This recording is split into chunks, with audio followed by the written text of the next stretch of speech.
I got a feeling it's gonna be a good night. Well, if we're connected emotionally, there's a bigger chance. Moving forward with the Dekker team. Moving forward together with the Dekker team.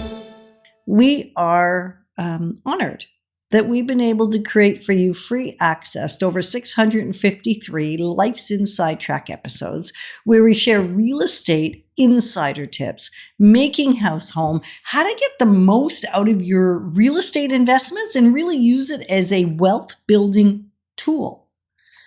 We are thrilled that you get access to them from home, from the office, or on the go. And if you haven't subscribed to the YouTube channel, the Dekker team one specifically, you'll want to do that so you can watch the antics as well as hear the words. We're going to explore how to reduce loneliness, what some of the basics are to reduce loneliness. Mm-hmm. Yeah, and they're simple. Some of them may be intuitive. Some of them you just, like I said in the first segment, we are habitual people. Right. And if you have the habit, for instance, of taking your phone with you to the dinner table, to the couch when you're talking with somebody, your phone may distract you. I know it does me when it lights up and somebody sent me a text message, my eyes dart over to see who it is. Is it important? What's going on, right? Yeah. Part of that's business and part of it is, now that's just too interrupt based, right? Like, could put the phone away. We could have dinner for 20 minutes without any devices on the table. It would work. It has worked.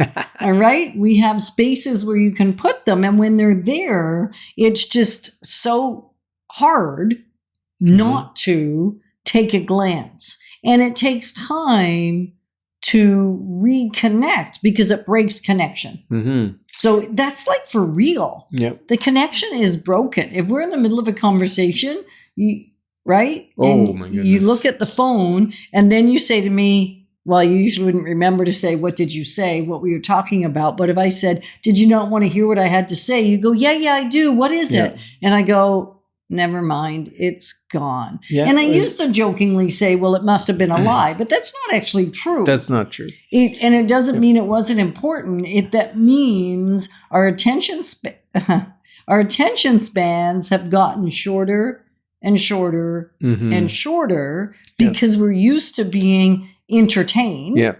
As a matter of fact, now we sometimes get triggered, and I know if you pick up your phone or I pick up my phone when we shouldn't be, that the other one will just leave the room. Yeah, I've started doing that more. I just get up and leave quietly. Yeah. No throwing pots or pans or anything. No, it's a good thing. And we just recognize, oh my goodness, the person left the room. That means I left the room when I went into my phone. And another way we help solve that issue is we've been no phones in the bedroom. Well, that's no been technology years. in the bedroom. Right. There is a radio. Yes. Is that not a technology? Yeah, that's for playing nice music. But yeah. No technology, I mean like a computer, a laptop, iPad, a cell phone. Things that are connected to other people or other things. Right? I think entertainment has become such a distraction. We love being entertained. Yeah. And when you're entertained, you're not connected. Like, like they say when you go on a date, one of the worst dates you can go on for a first date is a movie. Because you sit side by side, you don't talk to each other, you watch the show, maybe you come out and you say a little bit about the movie and maybe have dinner or whatever, and you go home. It's not a great date to get to know one another. You can't pick that for other people, Ken Dekker. I'm just saying, in my humble opinion, going to a movie is not a great first date. Okay. Maybe going for a walk in a park. Okay. So what are some of the things we can do? We can start, because we're still talking about problems. I thought usually by the time we move on to the second segment, we're talking about the good stuff. What we're doing that is to the good alleviate stuff. the loneliness. That's the good stuff. Choose a date and bring date night back. Right. Right? Bring it back and choose a date that's not sitting in front of the TV or in front of the movie theater. Go Or in for front of a your individual walk. devices. Yeah, go Yeah. for a walk.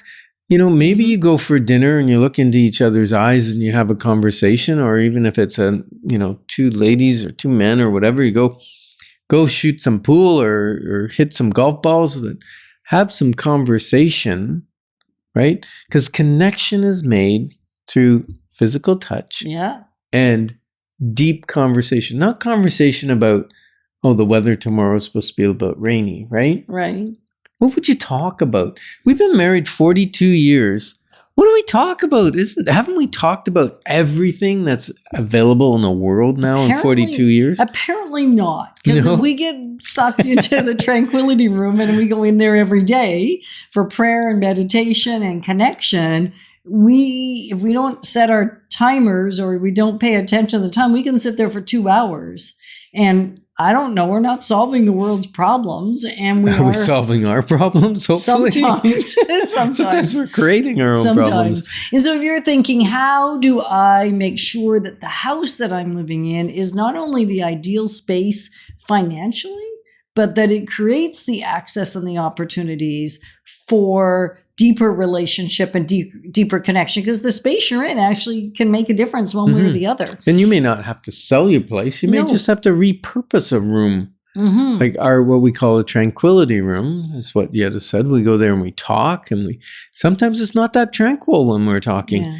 And yet when we leave there, do you feel more connected to me, more deeper connection typically? Generally speaking, yes. Generally speaking. So one thing we can do is start tracking our online time versus our in-person time. That's a fun little tool that we can do.